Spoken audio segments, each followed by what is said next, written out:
শুভ সন্ধ্যা। সুপ্রিয় দর্শক মণ্ডলী, ইউরোপে আজকে একটি হুলস্থুল কাণ্ড ঘটে গিয়েছে। রাশিয়া বরাবরের মতোই ইউক্রেনে হামলা চালাচ্ছিল। প্রায় 415টি ড্রোন দিয়ে তারা ইউক্রেনের পশ্চিমাঞ্চলে হামলা চালাচ্ছিল। এর মধ্যে 19টি ড্রোন ভুলক্রমে পোল্যান্ডে অনুপ্রবেশ করে। শুরুতে পোল্যান্ড জানায় 19টি ড্রোনের মধ্যে 4টি ড্রোন তারা ভূপাতিত করেছে।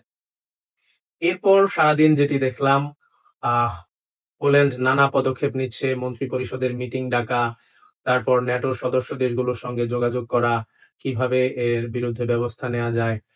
পোল্যান্ডের প্রধানমন্ত্রী তিনি ডোনাল্ড টাস্ক তিনি বললেন যে দ্বিতীয় বিশ্বযুদ্ধের পর পোল্যান্ড সংঘাতের সবচেয়ে কাছে চলে এসেছে। মনে হচ্ছে এই মুহূর্তে রাশিয়া পোল্যান্ড যুদ্ধ লেগে যাবে, রাশিয়া আরো হামলা চালিয়ে বসবে।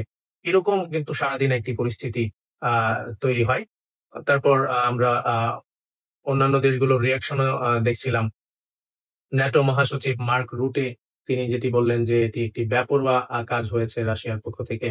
অবশ্যই এটি বেপরোয়া বা আন্তর্জাতিক আইনের লঙ্ঘন। একটি দেশের ড্রোন বা কোনো কিছু যদি অন্য দেশে অনুপ্রবেশ করে সেক্ষেত্রে এটি অবশ্যই লঙ্ঘন।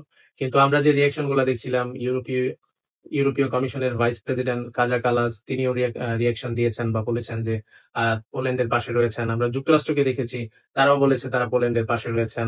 যুক্তরাজ্য বা ফ্রান্স, ইউরোপের অন্যান্য দেশগুলোও কিন্তু এই বিষয়ে তারা প্রতিক্রিয়া জানাচ্ছিল। তারপর আমরা পোল্যান্ডের ডিফেন্স মিনিস্ট্রি যেটা বলেছে তাদের দেশের পোলিশ জনগণের জন্য এটি একটি শঙ্কার বিষয়, তাদের নিরাপত্তার বিঘ্নিত হচ্ছে বা বিঘ্নিত হওয়ার শঙ্কা দেখা দিয়েছে। তাদের বাসিন্দাদের নিরাপদে থাকার আহ্বান জানানো হচ্ছিল।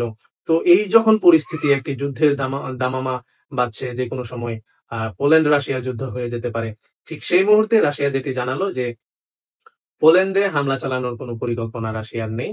এটি ভুলক্রমে প্রবেশ করেছে এবং এই বিষয়ে তারা পোল্যান্ডের প্রতিরক্ষা মন্ত্রণালয়ের সঙ্গে আলাপ করবে। তো এরপরও কিন্তু শঙ্কা থেকে যাচ্ছে। জার্মানি যেটি বলেছে যে এটি তারা ইচ্ছাকৃতভাবেই পোল্যান্ডে তারা ড্রোন দিয়ে হামলা চালিয়েছে। এমন অভিযোগও কিন্তু জার্মানি করেছে। তো এই যে ভয় পাওয়া একটি ড্রোন ইচ্ছাকৃতভাবে বা অনিচ্ছাকৃতভাবে প্রবেশ করা পোল্যান্ডের আকাশ সীমায়, এত ভয় পাওয়ার কারণটা আসলে কি? যদি এটা একটু ব্যাখ্যা করি বলি, এমন সময়ে এই ড্রোনগুলো প্রবেশ বা অনুপ্রবেশ করেছে যে ইউরোপের দেশগুলো বা ন্যাটো বা ইইউ তারা ইউক্রেনের রাশিয়া হামলা বন্ধ করতে তারা যেটি নিয়ে আলোচনা করছে, যেটি আমি আগের ভিডিওতেও বলেছি, তারা শান্তিরক্ষী মোতায়েনের চেষ্টা করছে। ইউরোপের বিভিন্ন দেশ বা জাতিসংঘের যে শান্তিরক্ষী মিশন, এই মিশন থেকে তারা সেনা নিয়ে, এমনকি বাংলাদেশ বা সৌদির সেনা মোতায়েনের বিষয়টিও কিন্তু আমরা একটি প্রতিবেদনে দেখেছি যে সেখানে বাংলাদেশি সেনা মোতায়েনের চেষ্টাও কিন্তু চলছে। তো এরকম একটি পরিস্থিতিতে রাশিয়ার একটি ড্রোন হামলাকে তারা আর খুব সহজভাবে নিচ্ছে না। তারা হয়তো ভাবছে যে রাশিয়া এর প্রতিক্রিয়ায় এই সেনা মোতায়েনের যে পরিকল্পনা বা শান্তিরক্ষী মোতায়েনের যে পরিকল্পনা, তার বিরুদ্ধে রাশিয়া এই ড্রোন হামলাটি চালিয়েছে। এমন একটা ভয় কিন্তু তাদের মধ্যে কাজ করে থাকতে পারে। তো যাই হোক, রাশিয়া এখন যেহেতু বলেই দিয়েছে যে আসলে পোল্যান্ডে তাদের হামলার কোনো পরিকল্পনা নেই। সেক্ষেত্রে বলা যায় যে পোল্যান্ডের ভয় অনেকটাই কেটে গেছে। তো এই ছিল আজকের ভিডিওতে। সবাই ভালো থাকবেন, সুস্থ থাকবেন। ধন্যবাদ।